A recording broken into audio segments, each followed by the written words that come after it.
समझ बढ़ने लगी, उन बातों का सही मतलब समझने लगे। अब वे बातें वास्तविक लगती हैं। अब वह उन बातों का अपने जीवन से तुलना करते हैं। उस दिन पत्नी की वह विरक्त हंसी उनके मर्म को छू गई थी। फिर तो उन्हें लगा कि पत्नी का मन सचमुच बेटी की तरफ बह गया है। हालात के यहाँ तक पहुँच जाने के लिए कई बार वे कहीं न कहीं खुद को भी जिम्मेदार मानने लगते हैं। वे खुद को अपराधी मानते हैं। उन्हें अपनी युवावस्था की याद आती है।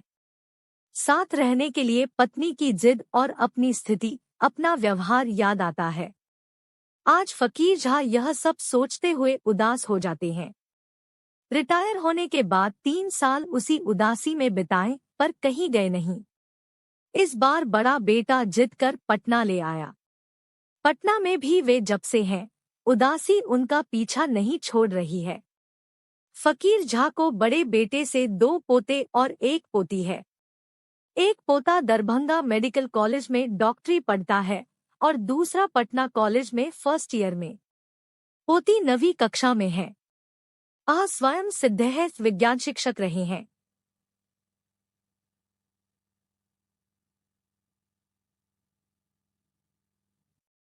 सेवानिवृत्ति के 3 साल बाद पढ़ाने का यही मौका मिला।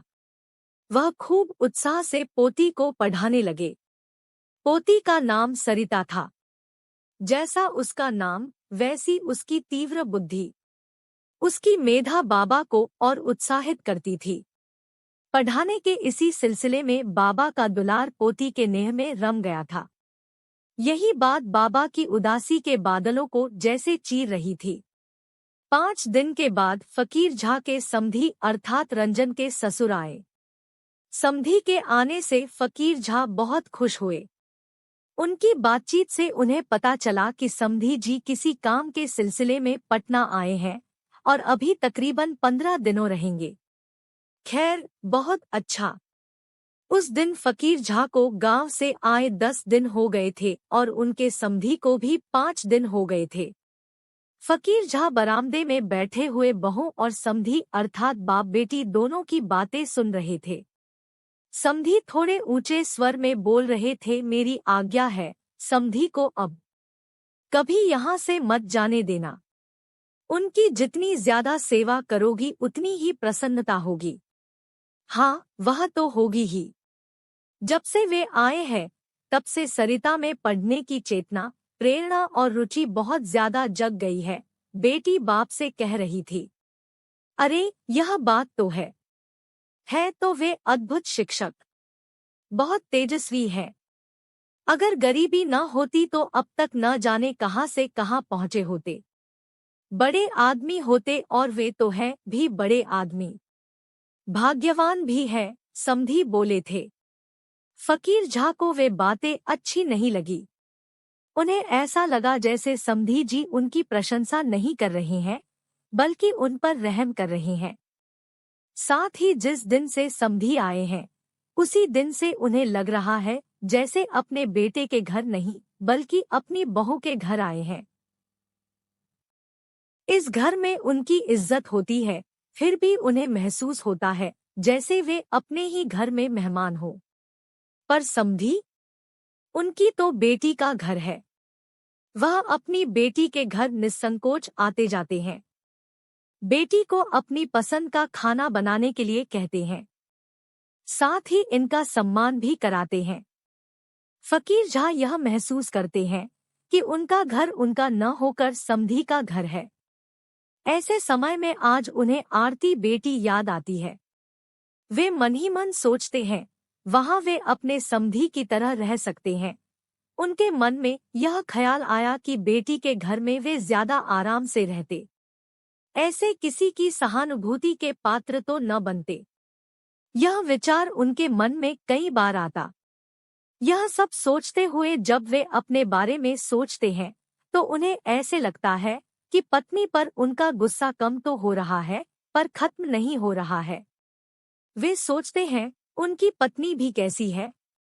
बेटी दामाद के घर रह रही है, मेरे पास किस चीज की कमी है। गांव में खुद चूल्हा जलाना पड़ेगा।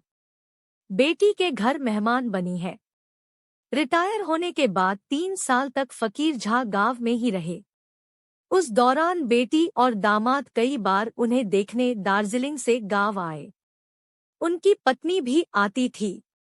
वे कभी थोड़ी देर उनके पास आकर बैठती, पर उस बैठने में परायापन था।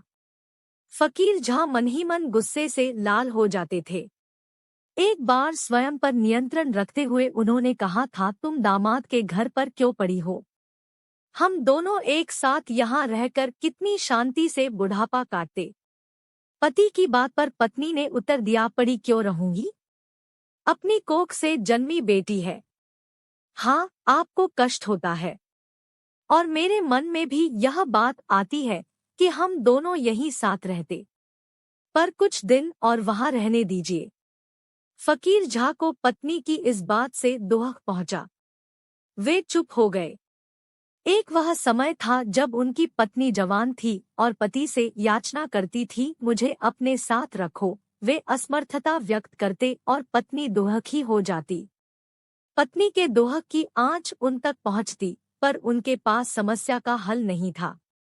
आज उन्हें लगता है कि वैसी ही पीड़ा उन्हें जला रही है और उन्हें लगता कि वे उस पीड़ा की गर्मी में और भी रम जाए। वे तप्त होने लगते। उनकी इच्छा होती थी कि स्वयं को और कष्ट दें। उनकी जिंदगी की गाड़ी पलट गई थी। अपनी गलती पर वे खुद को धिक्कारते, प्रताड़ित करते और यहाँ आकर वे पोती के स्नेह में बंध जाते हैं। उनका व्याकुल मन धीरे धीरे शांत हो रहा था। उन्हें भी इसका भान हो रहा था। यही कारण था कि पत्नी के प्रति आक्रोश कम होता जा रहा था। आज फकीर झा सवेरे ही सरिता को पढ़ाने के बाद बैठे हैं। रविवार है। स्कूल में छुट्टी है। सरकारी दफ्तर बंद है। बच्चे घर पर ही हैं।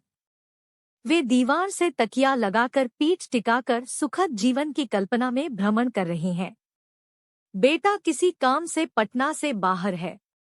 उनका मन ज्यों-ज्यों पोती के स्नेह में घुलने लगा है, त्यों-त्यों वे सोच रहे हैं, सरिता किस तरह खूब अच्छा पढ़े और अच्छा रिजल्ट लाकर उन्हें दिखाए और वे उस उत्कृष्ट रिजल्ट की खुशी में झूम उठें। वे कल्पना लोक में तल्लीन थे, पर कमरे से आ रहे समधी के स्वर ने उनके कान खड़े कर दिए। समधी अपनी बेटी अर्थात उनकी बहू से कह रहे थे, समधी जी को मांगुर मछली बहुत पसंद है, आज उन्हें वही खिलाओ। अभी समय भी क्या हुआ है, मैं ही ला देता हूँ। आज इसका खर्च भी मैं ही करूँगा। उन्होंने समधी की बात सुनी। कई दिन से ऐसी बातें सुनते आ रहे थे, लेकिन आज की इस बात ने पानी में आग लगा दी। वे मन ही मन बड़बड़ा उठे, घर मेरा और हुक्म चलाइए। ये अपने पैसे से मछली लाएंगे। मैं मेहमान और घर के ये आदमी मुझ पर रहम कर रहे हैं। ऐसे व्यवहार कर रहे हैं जैसे मैं इन पर आश्रित हूँ। उनके मन में उथल पुथल मची है। कई विचार आ जा रहे हैं। चारों तरफ निगाह दौड़ाते हैं। पास में पोता बैठा है। वे उससे कुछ नहीं कहते। पोती सरिता को आवाज देते हैं। कुछ कह रहे हैं, बाबा। पोती खुशी से उछलते हुए आकर खड़ी हो जाती है। हाँ, अपनी माँ से कहो कि समय देखकर खाना बनाए। अभी बहुत गर्मी है। अभी पटुआ का साग पेट के लिए एक अच्छी दवा की तरह है। माँ से कहो कि आज पटुआ का साग, भात और आलू का भूरता बनाए और ये रुपए लो और चौक पर से पटुआ का साग ले आओ। सरिता बाबा के हाथ से रुपया लेकर खुशी खुशी घर के भीतर चली गई।